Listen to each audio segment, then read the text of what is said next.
started. So the first thing I will do when building an effective calendar is be aware of my 3-part split for the day. This is based on the fact that throughout the day, 2 things are guaranteed to be happening. Number 1 is that my energy levels will fall throughout the day, and the second thing is that the power of temptation will increase throughout the day.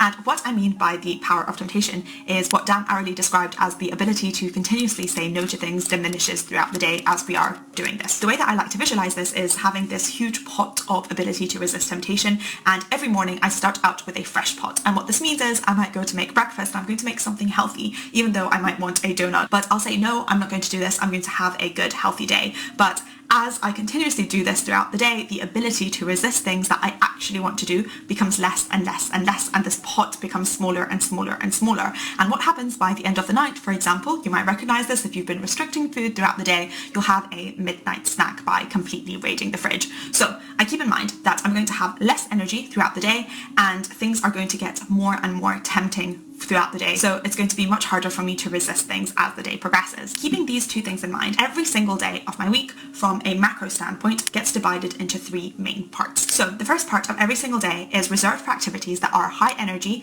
and high temptation. These are the tasks that require a lot of brain power or physical power, and also that I can be very easily tempted to do something else, so tempted to leave things that I'm not enjoying that much.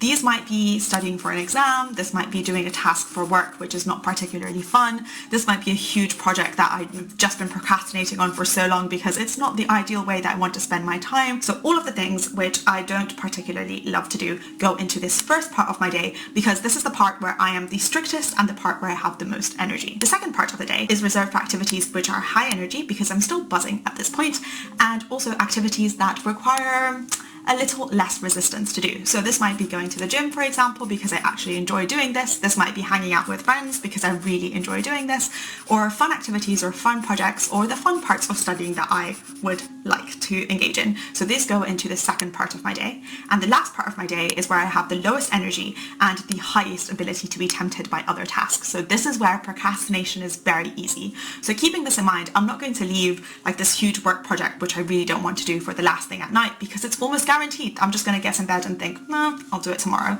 So there's no point in scheduling anything major or not fun for this part of the day.